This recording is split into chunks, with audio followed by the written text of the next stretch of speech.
A LDB, Lei de Diretrizes e Bases da Educação, define e regulariza o sistema educacional brasileiro de acordo com os princípios presentes na Constituição, como o direito universal à educação para todos. Até a década de 30, os assuntos ligados à educação eram tratados no Departamento Nacional de Ensino, que pertencia ao Ministério da Justiça. Indústrias brotavam e as cidades cresciam. A economia brasileira deixava de ser basicamente agrícola. Tornava-se necessário um maior número de profissionais capacitados para trabalhar nas indústrias e nos serviços das cidades. O Ministério da Educação foi criado só em 1931. Mas faltava uma lei nacional para a educação. A LDB foi citada pela primeira vez na Constituição em 1934. Mas até o final dos anos 40 não se pensava em diretrizes e bases para normatizar o ensino no Brasil.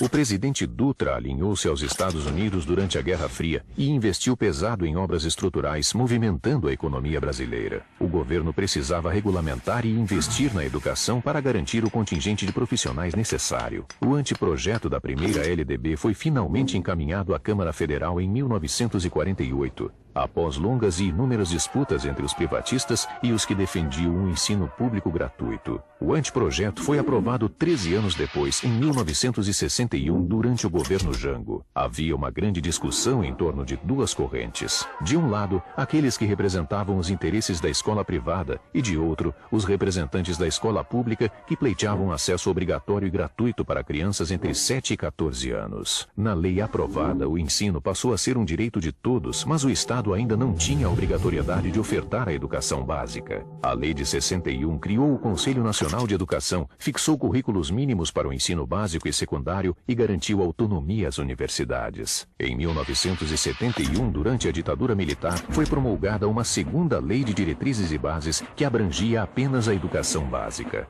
O ensino superior passou a ser objeto de uma outra lei, de número 5.540. Foi a LDB de 71 que reformou o ensino, dividindo-o em primeiro grau, com duração de 8 anos, também chamado de ensino fundamental, os antigos primário e ginasial, e segundo grau, com duração de 3 anos, o antigo colegial. Uma das características mais marcantes da Lei de 71 foi introduzir o ensino profissional obrigatório no currículo da rede pública, ressaltando o caráter desenvolvimentista dos militares. Mas não funcionou porque na época não havia demanda do mercado. Em 1974, uma outra lei revogou o ensino profissionalizante compulsório. Foi também a lei que introduziu as disciplinas Educação Moral e Cívica para o primeiro grau e Organização Social e Política para o segundo grau.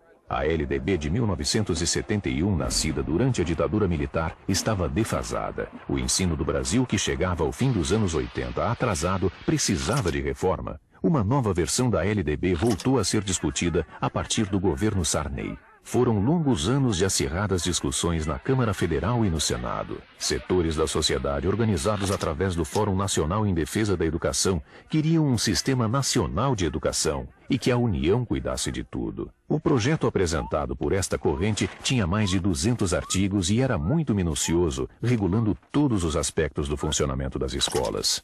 Somente 8 anos depois, durante o primeiro governo Fernando Henrique, que a nova LDB foi sancionada. Promulgada em 1996 com 96 artigos, a lei, em vigor até hoje, se enquadra no conceito de diretrizes e bases. As bases devem ser entendidas como superfícies de apoio para a construção da educação. A lei aponta as diretrizes gerais para a educação, não os detalhes do caminho. A LDB, em vigor, garante o ensino fundamental obrigatório e gratuito nas escolas da rede pública. Educação ou ensino é um dever do Estado, como está escrito na Constituição. O ensino de segundo grau passou a ser chamado de ensino médio e a LDB voltou a abranger também o ensino superior. Em relação às LDBs anteriores, a de 96 traz algumas mudanças, como a inclusão oficial do ensino infantil, creches e pré-escolas na educação básica. Outra mudança se refere à formação dos docentes. A lei diz que, preferencialmente, eles devem ter curso superior para atuar no ensino básico e propõe o prazo de 10 anos a partir da publicação da lei para que os professores na ativa atinjam essa formação. O prazo venceu em 2006, mas ainda existem muitos profissionais exercendo o magistério sem ter cursado faculdade e, em muitos casos, até mesmo sem formação no nível médio, como acontece nas regiões mais distantes do país. A educação à distância também aparece como uma novidade na legislação atual. O poder público, diz a lei no enunciado do artigo 87, deve incentivar o desenvolvimento e veiculação de programas de ensino através de recursos não presenciais, como forma de elevar a formação dos docentes ao nível superior.